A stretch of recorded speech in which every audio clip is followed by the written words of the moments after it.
di daerah yang bernama Jay di Persia.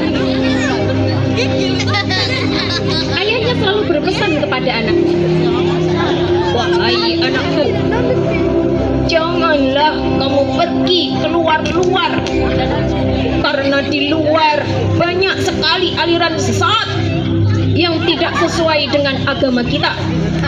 Agama yang paling benar adalah menyembah dewa api dan matahari, yakni agama Majusi.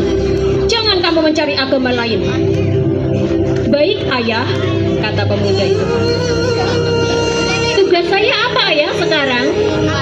"Baik, sudah waktunya kamu menyalakan api dewa kita. Mari bersama saya menyalakan api."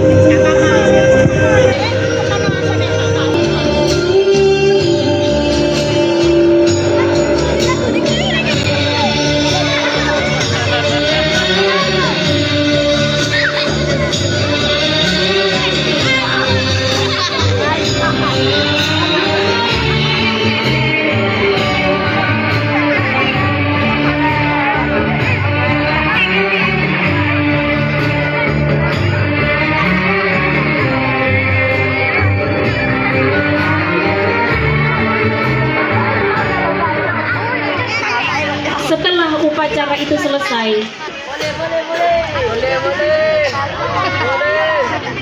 tapi jangan mampir-mampir, terutama ke tempat ibadah yang aneh yang tidak sesuai dengan ajaran kita. "Baik ayah," kata pemuda. Kemudian pemuda itu diberi tongkat oleh ayahnya untuk pergi ke kebun karena ayahnya sibuk.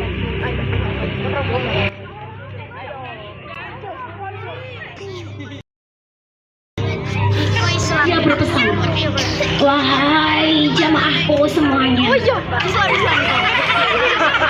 pokoknya kita ini hidup hanya sebentar. Silahkan kalian jangan lupakan ibadah kepada satu-satunya Rabbul Alamin yang berhak kita sembah. Dan kemudian jangan lupa kalian bersedekah dan menginfakkan sebagian harta kalian untuk yang membutuhkan."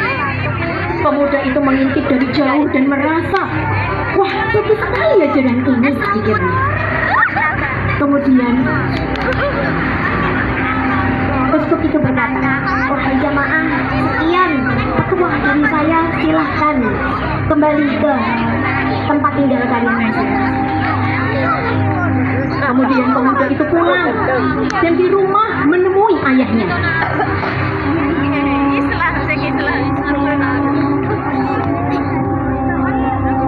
"Ayahku, ini tongkat berkebun saya kembalikan." "Ayah, tadi aku di tengah jalan menemukan ada tempat ibadah yang bagus ayah, mengajak kepada Tuhan yang hanya satu, yaitu Rabbul Alamin. Sepertinya itu agama yang bagus ayah." "Apa? Kamu mampir ke tempat ibadah lain? Bukan, agama yang bagus itu agama kita. Anak tidak nurut orang tua." Lalu ayah itu memukul anaknya. "Tidak deh ayahku sayang, menurut perasaanku itu agama yang lebih baik. Anak dibilangin tidak nurut. Tapi setelah ini akan saya pasung. Ayo ikut saya." Lalu ayah itu menyeret anaknya ke sebuah ruangan dan mengikatnya dengan rantai besi.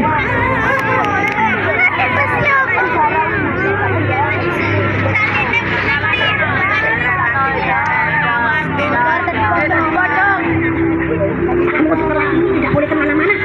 Awas kamu, harus nurut sama ayah. Ini ruangan akan ayah tutup dengan anak nakal." Kemudian ayah itu menutup ruangannya dan pergi. Dia memiliki seorang teman. Dia mengunjungi sebentar tempat ibadah dan sudah punya kawan. "Wahai kawanku, nanti kalau rahib atau uskup itu mau pergi, bilang ke saya ya, saya ikut." Teman itu berkata, "Baik, oke, aku saya ajak." Lalu mereka bersalaman untuk menjalin kesepakatan. Ketika teman itu kembali ke tempat peribadatan,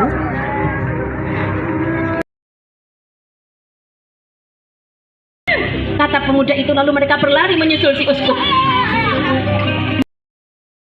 Mereka duduk dengan tenang. Uskup itu berpesan, wahai seluruh jemaahku, sesungguhnya dunia ini sudah akhir zaman. Kalian jangan lupa beribadah kepada Rabbul Alamin, dan jangan lupa kalian bersedekah atau berinfak. Mari keluarkan harta kalian untuk bersedekah kepada fakir miskin.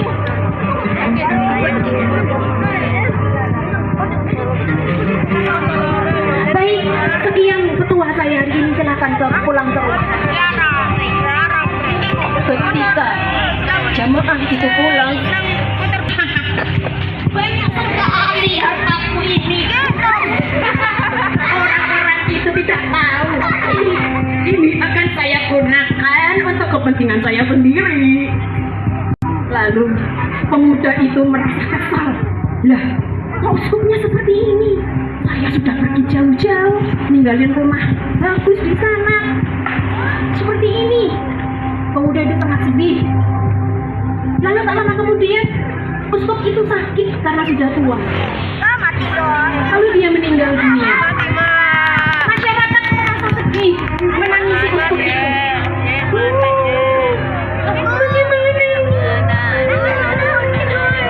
Kita sudah kehilangan pemimpin yang baik. Pemuda itu merasa kesal, tidak terima. Wahai masyarakat, kalian tidak tahu kalau sebenarnya uskup ini jahat. Dia menyimpan uang itu untuk dia sendiri, bukan untuk fakir miskin.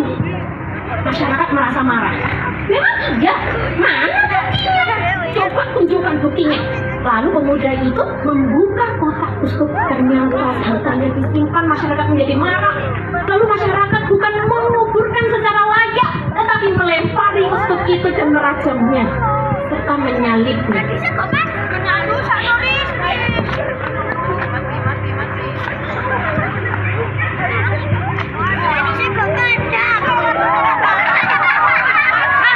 Setelah kejadian itu masyarakat pulang ke rumahnya masing-masing mencari kebenaran. Dia sudah bakar kapal, dia sudah nggak punya apa-apa. Dia sudah tidak meninggalkan rumahnya, meninggalkan hartanya, meninggalkan jabatannya, dan meninggalkan ayahnya. Lalu di tengah jalan dia menemukan tempat ibadah. Ternyata di sana uskupnya baik sekali, soleh, dan tidak menyerahkan uang. Tetapi uskup itu sedih. Wahai guruku, bagaimana ini? Saya harus kemana? Wahai anakku, uskup itu menepuk pemuda itu. Sesungguhnya ini sudah akhir zaman. Tidak banyak tempat ibadah yang baik seperti di sini. Silakan kamu pergi ke Mosul, ke daerah Irak sana yang jauh, di negeri yang lain. Di sana ada teman saya. Lalu pemuda itu meninggalkan gurunya setelah gurunya meninggal dunia. Lalu dia sudah sampai ke tempat peribadatan yang dikatakan gurunya. Ternyata uskupnya itu sangat baik. Sebaik gurunya dahulu, dia sangat senang. Sayangnya uskupnya juga sakit.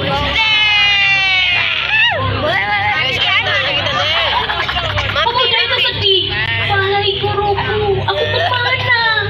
Wahai anakku, tidak banyak tempat ibadah yang seperti di sini. Saya hanya tahu satu. Kamu harus jalan jauh ke Nisipin, di Cukukurdi, di dekat Turki. Pergilah ke sana, anakku. Setelah gurunya meninggal, pemuda itu pergi. Kata pemuda itu sambil duduk di samping gurunya. Bagaimana ini? Aku tidak tahu daerah yang baik, anakku. Perjalananmu sangat panjang.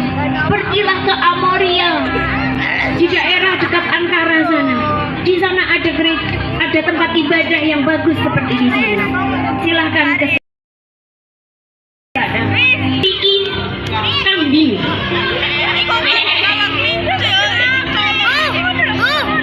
Tapi bisa ditolak. Guruku, bagaimana ini?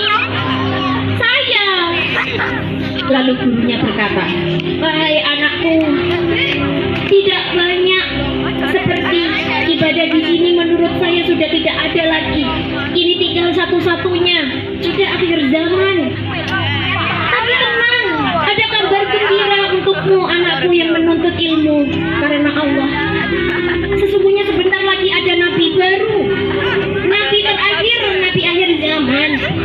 Kamu pergilah ke Arab. Di sana ada tempat yang banyak batu hitam dan kurma. Sini saya beritahu ciri-ciri nabi ada 3. Lalu uskup itu membisiki pemuda itu.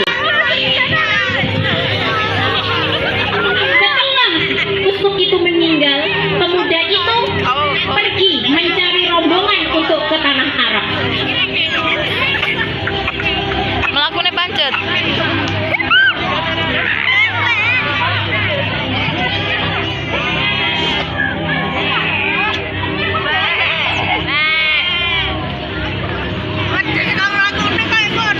Mereka bersalaman, menjalin kesepakatan, dan mereka pergi ke Arab. Setelah berjalan cukup jauh,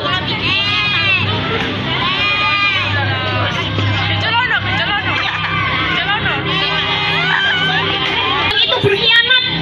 Dia menjual pemuda itu ke seorang Yahudi di dekat Arab. Ini saya jual budak, harganya 2 dinar. Baik, saya beli, ini uangnya. Lalu pedagang itu pergi. Pemuda itu sedih menjadi budak.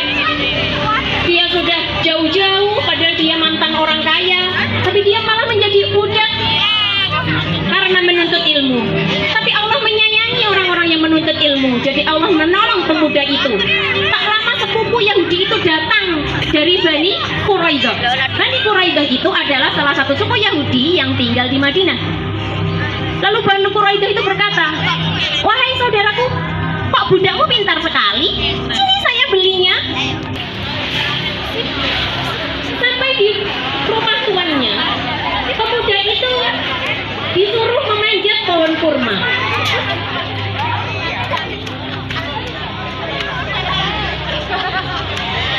Ketika sedang memanjat pohon kurma, para Yahudi berkumpul untuk membuat makan.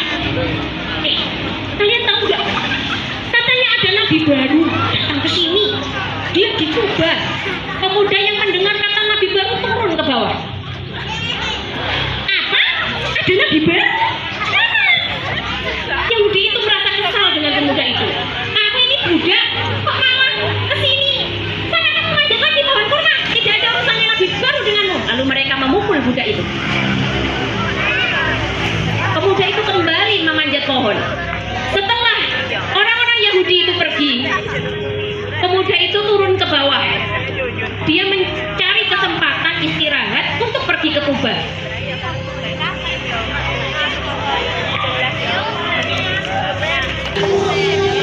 Wahai Nabi, ini sedekah untukmu Nabi. Lalu pemuda itu mengintip dari jauh. Ternyata Nabi itu membagikan sedekah itu kepada sahabat-sahabatnya. Dan Nabi tidak untuk makan. Pemuda itu merasa senang, ternyata tanda pertama terpenuhi. Alhamdulillah, ternyata Nabi itu nggak mau makan sedekah, benar kata guru itu. Sekarang saatnya nyari tanda yang kedua. Pemuda itu pulang kembali ke rumah. Karena dia budak, dia tidak punya banyak. Pemuda itu kemudian melanjutkan, "Ini Nabi, ini hadiah untuk Anda." Lalu Nabi itu membagikan kepada sahabat-sahabatnya. Ternyata Nabi ikut makan. Pemuda itu senang, tanda kedua terpenuhi. Alhamdulillah, tidak mau makan sedekah yang pertama, yang kedua maunya menerima hadiah. Kemudian pemuda itu berusaha mengintip tanda ketiga ke bagian gamisnya.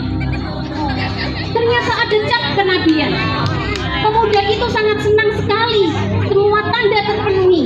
Inilah Nabi yang dia nanti setelah perjalanannya yang sangat panjang. Dia sangat senang lalu memeluk Nabi itu. Berlarut. Tangis haru memecah di situ, dan dia bersalam-salaman dengan sahabat yang lain, juga saling berpelukan. Inilah kisah pemuda yang semangat menuntut ilmu. Kita butuh pemuda-pemuda seperti ini. Kalian sebagai generasi muda yang tidak menyerah, tidak gampang putus asa ketika menuntut ilmu. Jangan sampai hanya karena sekolah satu desa belum melintas negara sudah malas di sekolah. Ayo semangat ketika menuntut ilmu, berbuat benar